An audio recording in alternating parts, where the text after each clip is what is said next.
This presentation is for Dr. Heurta's 5308 Health Organization Management class in the Rawls College of Business at Texas Tech University.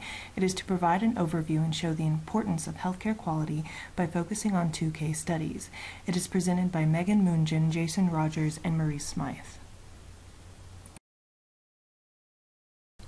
Healthcare is facing many different kinds of problems and issues today.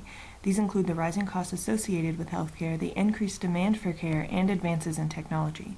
So, one might ask, how, with all other demands, can hospitals and healthcare organizations afford to focus on quality? How can quality help? Quality can be defined as character with respect to fineness or grade of excellence. Excellence should be something that healthcare organizations strive for. Poor quality can lead to mistakes, and mistakes in healthcare can be costly in human life. Poor quality doesn't always lead to death or injury.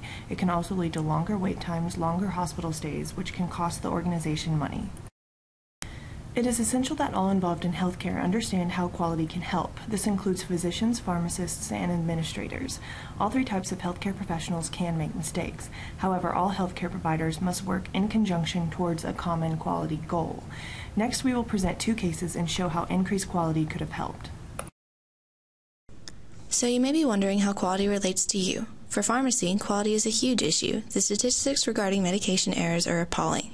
In the United States, medication errors account for at least 7,000 deaths a year, 1.3 million injuries each year, and occur in about 5% of hospital patients. There are many ways to reduce the occurrence of medication errors. The majority of errors involve the 5 rights, which means that you ensure that you have the right drug, patient, dose, route, and time. These seem like easy concepts, but in the following case you will see an example of how easily they can be overlooked.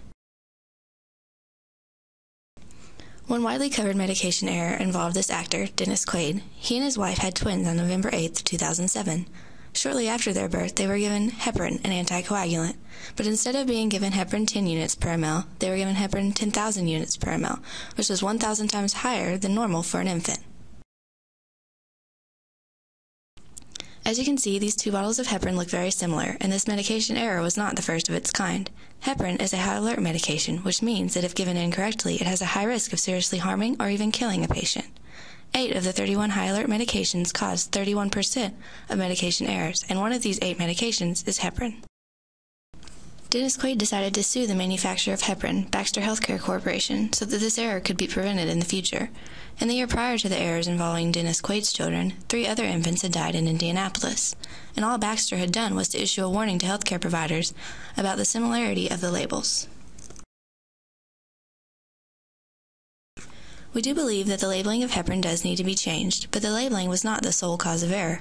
The pharmacy technician and/or the nurse also made an error. They chose the wrong drug, which, as discussed earlier, is one of the 5 main causes of medication errors.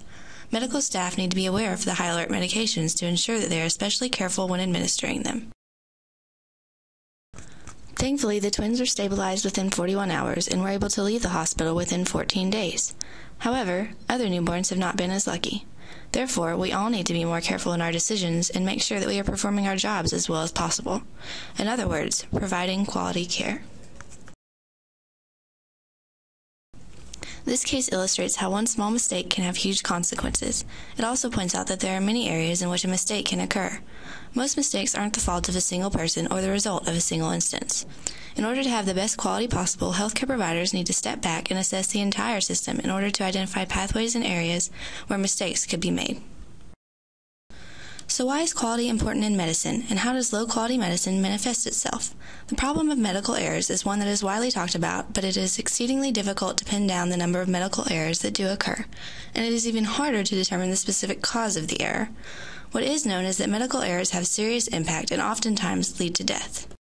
When asked about medical errors, the tendency is to talk about leaving a sponge inside of a surgical patient or cutting the wrong leg off. While these types of errors do happen, a much more insidious type of medical error results from failures in communication.